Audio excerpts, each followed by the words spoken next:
TKA Cina makin depan, 17 pekerja lokal ditangkap. Jokowi salahkan pekerja lokal atas bentrok Morowali. 17 karyawan PT GNI jadi tersangka, dijerat pasal pengerusakan, 6 TKA Cina jadi saksi dipulangkan. Melansir Gelora.co, perkembangan situasi lokasi perusahaan PT Gempes Chemical Industri atau GNI di Morowali Utara, Sulteng sampai hari ini relatif kondusif. Karyawan kembali bekerja secara normal. Demikian diungkapkan Kabid Humas Polda Sulteng Kombes Pol Bidi Supranoto terkait perkembangan situasi pasca rusuh di PT GNI Morowali Utara, Sulawesi Tengah, Rabu 18 Januari 2023. Bidi juga menegaskan Polda Sulteng akan tetap bertindak tegas kepada siapapun yang terbukti melanggar hukum. Dia juga menyebut ada 17 orang karyawan yang telah ditetapkan tersangka sejak tanggal 16 Januari 2023 telah ditahan di rutan Polres Morowali Utara. Mereka yang ditahan 16 tersangka dijerat pasal 170 ayat 1 KUHP dengan ancaman 5 tahun penjara dan satu tersangka dijerat pasal 187 ke 1E KUHP dengan ancaman 12 tahun penjara. Kabid Humas juga menjelaskan ada 6 orang tenaga kerja asing yang sudah diperiksa penyidik dan mereka yang diamankan sejak hari pertama pasca kerusuhan dan satunya sebagai saksi, semuanya sudah dipulangkan. Tidak bosan kami terus mengimbau dan mengajak karyawan PT GNI dan masyarakat untuk mendukung situasi yang sudah kondusif dan tidak mudah mempercayai informasi di media sosial yang belum tentu benerannya tugaskan Polda Sulteng. Sementara itu, Bupati Morowali Utara bela TKI dalam kasus PT GNI. Bupati Morowali Utara Delis Julkarson Heti mengungkapkan pandangannya mengenai kondisi hubungan antara TKA Cina, TKI, dan PT Gempes Chemical Industri atau PT GNI.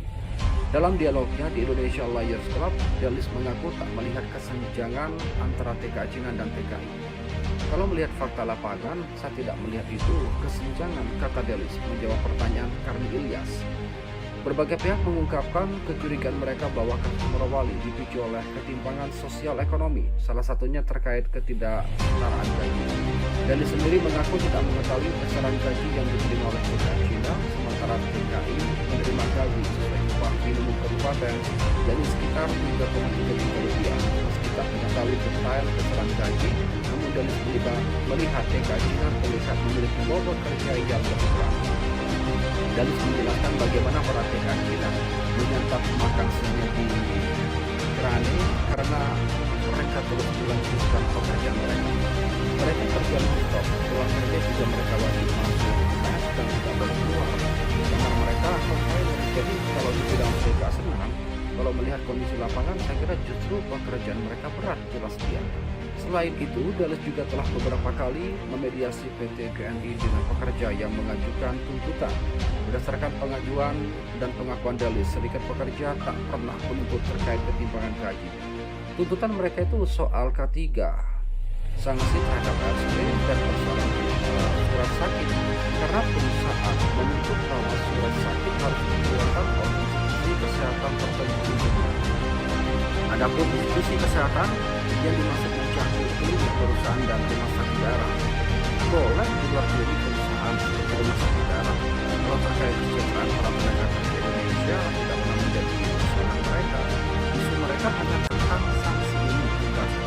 Seperti diketahui, kasus Morowali menewaskan 2 pekerja yang berasal dari Parepare dan Cina. Hingga sejauh ini, perdebatan tentang kasus masih marak dibicarakan oleh berbagai pihak. Dari sisi masyarakat sipil, banyak yang menduga bahwa kasus dipicu oleh kesenjangan yang diterima pekerja domestik bila dibandingkan dengan perlakuan perusahaan terhadap TKA Cina.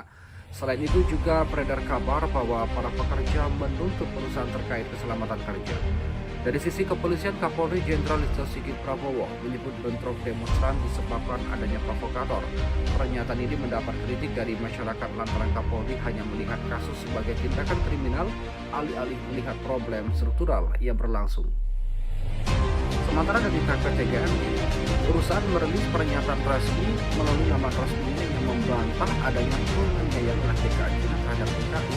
Perusahaan meminta publik untuk tidak serta-merta mempercayai informasi yang beredar tanpa memastikan kebenarannya. Mohon kepada pihak terkait yang berwajiban dengan yang bersangkutan